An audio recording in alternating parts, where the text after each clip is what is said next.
ಮೊದಲು ಒಂದು ಖುಷಿ ವಿಚಾರ ಏನು ಅಂದರೆ ವರ್ಷದ ಎಂಡು ಕನ್ನಡದ ಎರಡೂ ಚಿತ್ರಗಳು ಚೆನ್ನಾಗಿ ಹೋಗ್ತಾ ಇದೆ. ಒಂದು ಮಾರ್ಕ್ ಇರ್ಬೋದು, ಒಂದು 45 ಇರ್ಬೋದು, ಎರಡೂ ಚಿತ್ರಗಳು ನೋಡಿದೆ. ಒಂದು ಒಳ್ಳೆ ಸದಭಿರುಚಿಯ ಚಿತ್ರಗಳು, ಪ್ರಯತ್ನ ಚೆನ್ನಾಗಿದೆ, ಜನ ಇಷ್ಟಪಟ್ಟು ನೋಡ್ತಿದ್ದಾರೆ. ಹಾಗಾಗಿ ಒಂದು ಅದೇ ಖುಷಿಯಲ್ಲಿ ಹೊಸ ವರ್ಷದ ಆರ್ಥಿಕ ಶುಭಾಶಯಗಳನ್ನ ಅಡ್ವಾನ್ಸ್ ಆಗಿ ನನ್ನ ಎಲ್ಲ ಹಿರಿಯರಿಗೆ ನಿಮಗೆಲ್ಲ ಹೇಳಬೇಕು ಅಂತ ಅನ್ನಿಸ್ತು.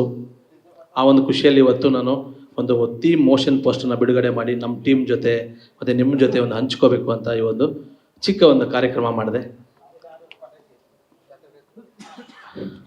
ಥೀಮ್ ವಿಡಿಯೋ ನೋಡಿದ್ರಿ ಅಂದರೆ ಓವರಾಲ್ ಎಲ್ಲರಿಗೂ ತನ್ನ ತಂದೆ ಅಂದರೆ ತನ್ನ ತಂದೆ ವ್ಯಾಲ್ಯೂ ಏನು ಅನ್ನೋದನ್ನು ಒಂದು ಮೋಷನ್ ಪೋಸ್ಟರ್ ಮುಖಾಂತರ ಬೆಳವಣಿಗೆ ತೋರಿಸಿದ್ವಿ. ಸಿನಿಮಾದಲ್ಲಿ ಸಾಕಷ್ಟು ವಿಷಯ ಇದೆ. ರಾಜಮೋಹನ್ ತುಂಬ ಚೆನ್ನಾಗಿ ಬರ್ಕೊಂಬಂದಿದ್ದಾರೆ. ಅವರು ಒಂದು ಲೈನ್ ಹೇಳಿದಾಗಲೇ ನಾನು ಇಷ್ಟಪಟ್ಟೆ. ನಮ್ಮ ಕೃಷ್ಣ ಬ್ರದರು, ನಾಗಭೂಷಣ್ ಬ್ರದರು ಇವರೆಲ್ಲ ಹೇಳಿದಾಗೆ ಇನ್ನು ನಿಮ್ಮ ಆಶೀರ್ವಾದ ಇರಬೇಕು. ಫಸ್ಟ್ ಹಾಫಲ್ಲಿ ನಾನು ನಮ್ಮ ಕೃಷ್ಣ ಬ್ರದರು ಇನ್ನೂ ಒಂದು ಅದ್ಭುತವಾದ ಸಿನಿಮಾ ಲವ್ ಮಾಕ್ಟೈಲ್ ಅವ್ರದ್ದು ರೆಡಿಯಾಗಿದೆ. ಇಬ್ಬರು ಪ್ಲ್ಯಾನ್ ಮಾಡಿಕೊಂಡು ಯಾವಾಗ ಅಂತ ಒಂದು ಡೇಟ್ ಅನೌನ್ಸ್ ಮಾಡಿಕೊಂಡು ಫಸ್ಟ್ ಹಾಫಲ್ಲೇ ಬರ್ತೀವಿ.